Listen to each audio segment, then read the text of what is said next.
কেন সাত ভাই তার নিজের বোনকে মেরে তার মাংস খেয়েছিল? প্রাচীনকালের কথা। একটি গ্রামে একটি পরিবার বাস করত, যেখানে ছিল সাত ভাই এবং তাদের একটি বোন। তাদের মা বাবা খুব অল্প বয়সে মারা যান, তাই ভাই বোনেরা নিজেদের কাজ নিজেরাই শিখে নেয়। সাত ভাই তাদের বোনকে খুব ভালোবাসত। বোনও তার প্রিয় ভাইদের জন্য সবসময় যত্ন নিত। এভাবেই দিন কাটছিল। একদিন সাত ভাই শিকারে গিয়েছিল। সন্ধ্যা হয়ে আসছিল। বাড়িতে বোন তাদের জন্য খাবার তৈরি করছিল। শাক কাটতে গিয়ে হঠাৎ ছুরির ধারে তার আঙুল কেটে যায়। রক্ত ঝরতে থাকে। প্রথমে সে ভয় পেয়ে যায়, কিন্তু নিজেকে সামলে নেয়। সে ভাবল ভাইয়েরা জানলে চিন্তায় পড়ে যাবে, তাই সে ঠিক করল এই কথা কাউকে বলবে না। রক্ত মুছতে গিয়ে সে তার ওড়নায় রক্ত লাগিয়ে ফেলে, কিন্তু ভাবল ভাইয়েরা যদি লক্ষ্য করে তাহলে বুঝে ফেলবে। অনেক ভেবেচিন্তে সে তার রক্ত মুছে ফেলল সেই শাক দিয়ে, যা দিয়ে সে রান্না করছিল। সন্ধ্যায় যখন ভাইয়েরা বাড়ি ফিরল, বোন সবার জন্য খাবার পরিবেশন করল। সেদিনের শাকের স্বাদ এতটাই অপূর্ব ছিল যে সাত ভাইয়েরা আঙুল চেটে খেতে লাগল। তারা বলল, বোন, আজকের শাক তো অসাধারণ, এমন স্বাদ আগে কখনো পাইনি। বোন তাদের প্রশংসা শুনে মুচকি হাসল। সে ভাবল ভাইয়েরা খুশি, এটাই যথেষ্ট। কিন্তু গল্প এখানেই শেষ হলো না। পরদিন সকালে যখন তারা আলোচনা করতে লাগল যে বোন শাকে কি মিশিয়েছিল যে এত স্বাদ হয়েছিল, তারা ঠিক করল সন্ধ্যায় বোনের কাছে এর রহস্য জানতে চাইবে।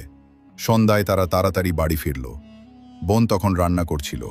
বড় ভাই এগিয়ে গিয়ে বলল, বোন, তুমি কাল শাকে কি মিশিয়েছিলে? এত অসাধারণ স্বাদ কিভাবে হলো?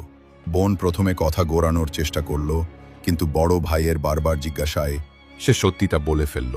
তার আঙুল কেটে গিয়েছিল আর সেই রক্ত শাকে মিশে গিয়েছিল। এই কথা শুনে ছ ভাইয়ের চোখের ভাব পাল্টে গেল। সন্ধ্যায় যখন সাত ভাই একসঙ্গে বসেছিল, বড় ভাই বাকিদের বলল, ভাবো, বোনের রক্তে কয়েক ফোঁটা এত স্বাদের হলে তার মাংস কতটা স্বাদের হবে। বাকি ভাইয়েরাও এই নিষ্ঠুর চিন্তায় সায় দিয়ে বলল, হ্যাঁ, নিশ্চয়ই বোনের মাংস খুব স্বাদের হবে। ছয় ভাইয়ের মনে বোনের মাংস খাওয়ার লোভ জাগল।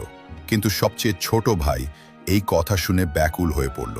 সে ভাবল, কিভাবে কেউ নিজের আপনজনের সঙ্গে এমন ভয়ঙ্কর কাজের কথা ভাবতে পারে। তখন বড় ভাই বলল, কাল আমরা বোনকে বিয়ের প্রলোভন দেখিয়ে জঙ্গলে নিয়ে যাব, তীর মেরে তাকে মেরে ফেলব, তারপর তার মাংস খাবো। সবাই এই কথায় সায় দিল, কিন্তু ছোট ভাই মনে মনে খুব অস্থির হয়ে পড়ল। সে তার প্রিয় বোনকে বাঁচাতে চাইল, কিন্তু ছ ভাইয়ের বিরুদ্ধে প্রকাশ্যে কিছু বলার সাহস তার ছিল না। পরদিন সকালে বড় ভাই বোনকে মিষ্টি করে ডেকে বলল, প্রিয় বোন, তুমি এখন বিয়ের বয়সে পৌঁছেছে। আমরা তোমার জন্য একটি সুন্দর ও যোগ্য পাত্র খুঁজে পেয়েছি।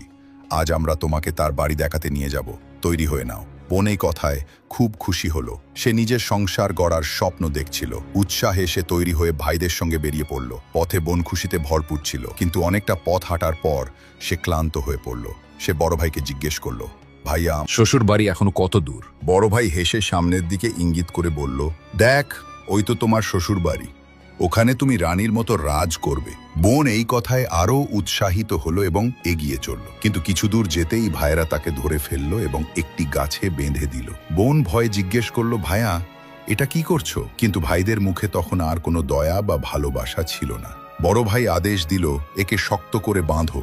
বোন তখন ভাইদের হত্যাকারীর রূপে দেখে হতভম্ব হয়ে গেল।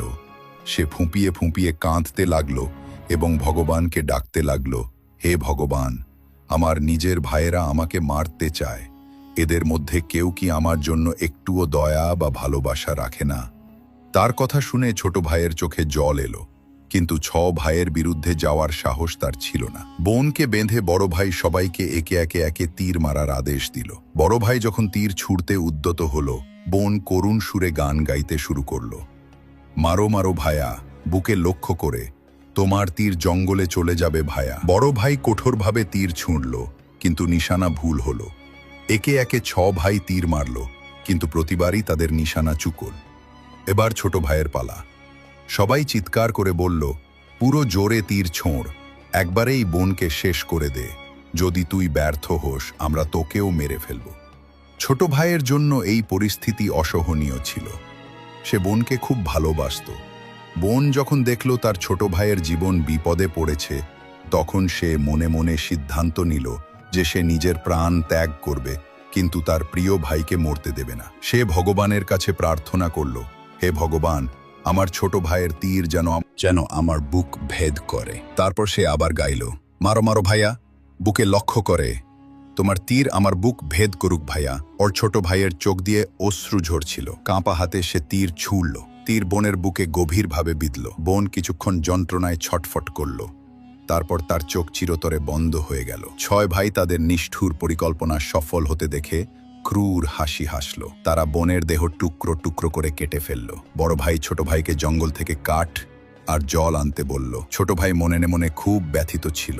সে জঙ্গল থেকে কাঠ, জল এবং কিছু মাছ ও কাঁকড়া নিয়ে এলো। সে ভাবল, আমি আমার বোনের মাংস খেতে পারবো না, কিন্তু বিরোধ করলে এরা আমাকেও মেরে ফেলবে। শীঘ্রই ভাত আর মাংস তৈরি হলো। সবাই মাংস খাওয়ার জন্য উৎসুক ছিল। ছোট ভাই গোপনে তার খাবারের জায়গায় একটি গর্ত খুঁড়ে রেখেছিল।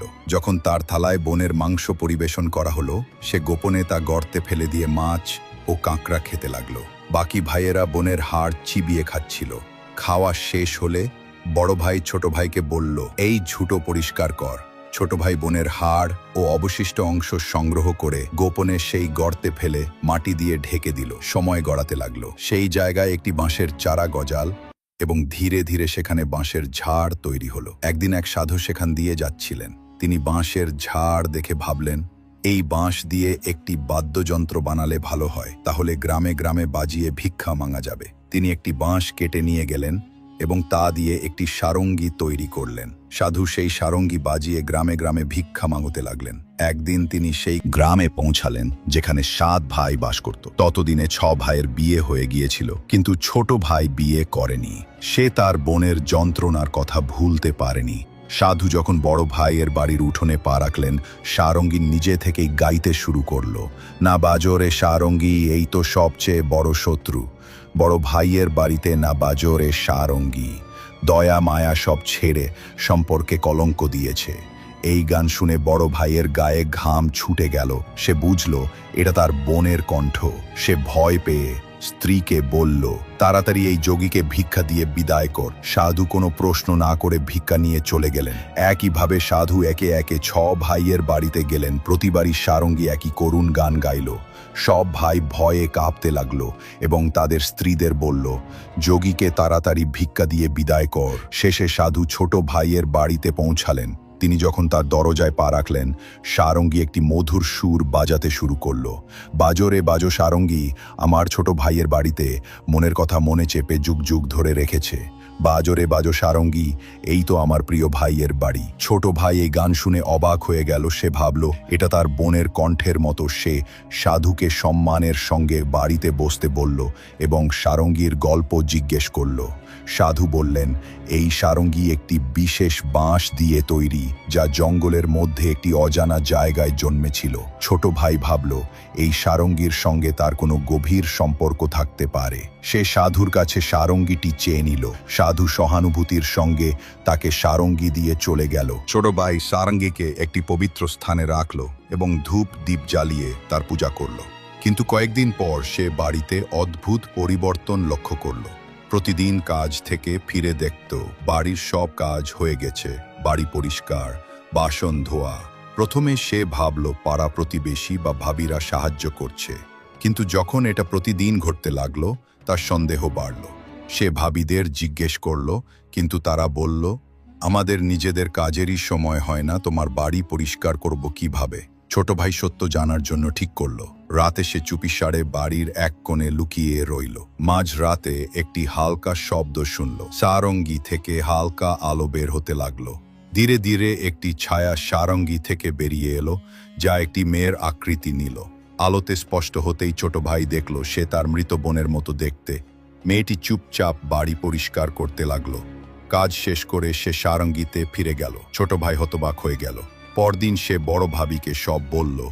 ভাবি গম্ভীর হয়ে বলল, যদি এটা সত্যি হয় তবে একটা উপায় আছে। যখন সে সারঙ্গী থেকে বের হবে তখন তুমি তাড়াতাড়ি সারঙ্গীটা আগুনে পুড়িয়ে ফেলবে এবং তাতে গঙ্গাজল ছিটিয়ে দেবে। এতে তার আত্মা দেহের বন্ধন থেকে মুক্ত হবে, কিন্তু এক মুহূর্ত দেরি করলে সে চিরকালের জন্য হারিয়ে যেতে পারে। ছোট ভাই ঠিক করলো সেই রাতেই এই কাজ করবে। রাতে সে আবার লুকিয়ে বসলো। সারঙ্গী থেকে আলো বের হলো, তার বোন আবার প্রকট হলো। কাজ শেষ করে যখন সে সারঙ্গীর দিকে ফিরল, ছোট ভাই দ্রুত সারঙ্গী তুলে আগুনে ফেললো। সারঙ্গী জ্বলতে শুরু করলো। একটি তীব্র আলো ফুটলো মেয়েটি থমকে দাঁড়ালো। ছোট ভাই তুলসী জল ছিটিয়ে দিল। তখনই একটি অলৌকিক ঘটনা ঘটল। মেয়েটি ধীরে ধীরে মানুষের রূপে ফিরে এলো। ছোট ভাই তার বোনকে সামনে দেখে অবাক হয়ে গেল। সে দৌড়ে গিয়ে বোনকে জড়িয়ে ধরল। দুজনেই ফুপিয়ে কাঁদতে লাগলো। কিন্তু গল্প এখানে শেষ হলো না। ছোট ভাই ঠিক করলো সে তার 6 ভাইকে তাদের পাপের শাস্তি দেবে। সে গ্রামের সবাইকে একত্র করলো এবং কাঁপা গলায় বলতে শুরু করলো, আজ আমি একটি সত্য বলবো যা শুনে আপনাদের রক্ত জমে যাবে। আমার বোনের মৃত্যু কোনো দুর্ঘটনা ছিল না। আমার 6 ভাই তাকে বিয়ের প্রলোভন দেখিয়ে জঙ্গলে নিয়ে গিয়েছিল এবং আমার হাতে তাকে হত্যা করিয়েছিল। শুধু তাই নয়, তারা তার দেহ কেটে মাংস রান্না করে খেয়েছিল। গ্রামবাসী স্তম্ভিত হয়ে গেল। ছোট ভাই বলে চলল, কিন্তু ভগবানের কি অলৌকিক ক্ষমতা! আমার বোন যে বছরের পর বছর আগে মারা গিয়েছিল, সে আজ আমাদের মাঝে সুস্থভাবে দাঁড়িয়ে আছে। সে বোনকে ডাকলো। বোন ধীরে ধীরে সবার সামনে এলো। তাকে দেখে সবাই হতবাক। এই খবর 6 ভাইয়ের কাছে পৌঁছতেই তাদের পায়ের তলার মাটি সরে গেল। গ্রামবাসী ক্রুদ্ধ হয়ে বলল, এই পাষণ্ডদের গ্রামে থাকার কোনো অধিকার নেই। বুড়োরা ঠিক করলো তাদের শাস্তি দিতে হবে। গ্রামবাসী 6 ভাইকে ঘর থেকে টেনে বের করে এনে লাঠি দিয়ে মারতে মারতে গ্রামের সীমানায় নিয়ে গেল। ভাইয়েরা জীবন ভিক্ষা চাইল, কিন্তু কেউ দয়া দেখালো না। এমনকি তাদের স্ত্রীরাও তাদের ত্যাগ করে মায়ের বাড়ি চলে গেল। তখন বোন আর থাকতে পারল না।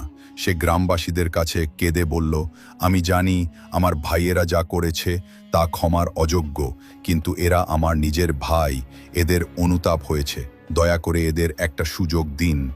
বোনের ক্ষমার ভাব দেখে গ্রামবাসীর হৃদয় গলে গেল। তারা ভাইদের ক্ষমা করে দিল। ভাইরা বোনের সামনে হাত জোড় করে ক্ষমা চাইল। বোন তাদের ক্ষমা করে দিল। সবাই একে অপরের গলা জড়িয়ে কাঁদতে লাগলো। গ্রামবাসীর চোখেও জল এলো। এরপর ভাইয়েরা বোনকে নিয়ে বাড়ি ফিরল। তারা আগের চেয়েও বেশি যত্নে বোনের দেখাশোনা করতে লাগলো। তারা সুখে শান্তিতে জীবন যাপন করতে লাগলো। এই গল্পটি আপনার কেমন লাগলো? পরবর্তী গল্পে আবার দেখা হবে।